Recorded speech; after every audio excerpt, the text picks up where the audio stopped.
రామయ్య పెంపుడు కుక్క. దేవాపురంలో రామయ్య, అతని భార్య సీతమ్మ నివసించేవారు. ఒకరోజు ఏదో పని మీద బయలుదేరాడు రామయ్య. నడుచుకుంటూ వెళ్తుండగా అతనికి దారిలో ఒక కుక్క పిల్ల అరుపులు వినిపించాయి. ఎక్కడి నుంచి అరుపులు వస్తున్నాయో తెలియక అటూ ఇటు చూశాడు. పక్కనే ఉన్న కాలువలో ఆ కుక్క పిల్ల పడి ఉంది. దాని బయటకు తీసి పక్కనే ఉన్న కుళాయి దగ్గరకు తీసుకెళ్ళి దాని ఒళ్ళంతా శుభ్రం చేశాడు. దాని ఇంటికి తీసుకెళ్ళి ఆహారం కూడా పెట్టాడు.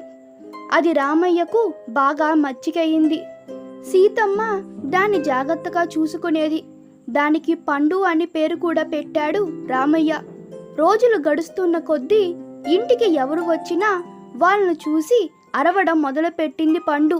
దాని అరుపులు సీతమ్మకు పెద్ద తలనొప్పిలా అనిపించాయి. ఎంత మందలించినా ఆగేది కాదు. దాంతో ఒకరోజు దీన్ని ఎక్కడైనా వదిలేసి రండి, ఇంట్లో మనశాంతి లేకుండా ఎవరు వచ్చినా అరుస్తూనే ఉంది అని రామయ్యతో చెప్పింది సీతమ్మ. అది విన్న పండు నా మీద సీతమ్మ ఎందుకో కోపంగా ఉంది అనుకుంటూ బయటికి వచ్చింది. దానికి పక్క వీధిలో ఇంకో కుక్క కనిపించింది. దాని దగ్గరకు వెళ్ళి నేను ఒక ఇంట్లో పెరుగుతున్నాను, నన్ను మా సీతమ్మ చాలా బాగా చూసుకుంటుంది, కానీ ఈరోజు ఎందుకో నా మీద కోపంగా ఉంది, కారణం ఏంటో అర్థం కావడం లేదు అంది. అసలు నువ్వేం చేశావు అడిగింది కుక్క.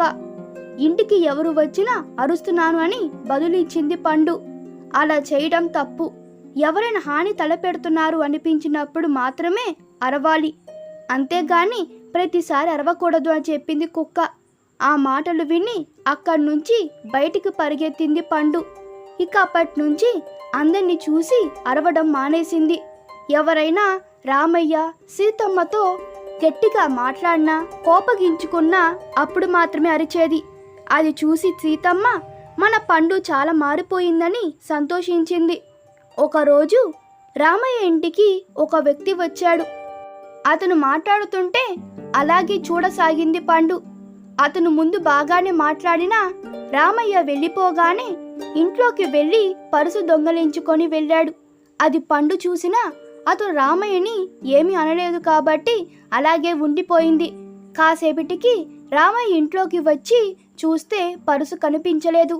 ఎవరో ఇంటికి వచ్చిన అడుగులు ఉన్నాయి. దాంతో ప్రతిసారి అరుస్తూనే ఉంటావు, ఇంట్లో నుంచి వస్తువులు ఎత్తుకుపోతున్నా ఏమి అనకుండా ఉన్నావా అంటూ పండుని కోపగించుకున్నాడు రామయ్య. అసలు తనను ఎందుకు తిడుతున్నాడో అర్థం కాక అయోమయంలో పడిపోయింది. ఇక వెంటనే వీధి కుక్క దగ్గరకు పరిగెత్తింది. అక్కడికెళ్ళి జరిగిందంతా వివరించింది. ఇలా మోసం చేసే వాళ్ళు కూడా ఉంటారని ఆ రోజు నీకు చెబుదామనుకున్నా, కానీ ఆ లోపే వినకుండానే పరిగెత్తావు. ఇంతకీ ఆ దొంగ ఎటువైపు వెళ్ళాడు చూసావు అడిగింది. అతను వెళ్ళిన దారి చూపించింది పండు. వెంటనే రెండూ కలిసి ఆ దారిలో పరిగెత్తాయి. పరుగులాంటి నడకతో వెళుతున్న అతన్ని మీద దాడి చేశాయి. ఇక భయంతో ఆ వ్యక్తి పరుసు అక్కడే పడేసి వెళ్ళిపోయాడు. పండు దాని నోటితో పట్టుకొని తీసుకెళ్లి రామయ్యకు అందించింది.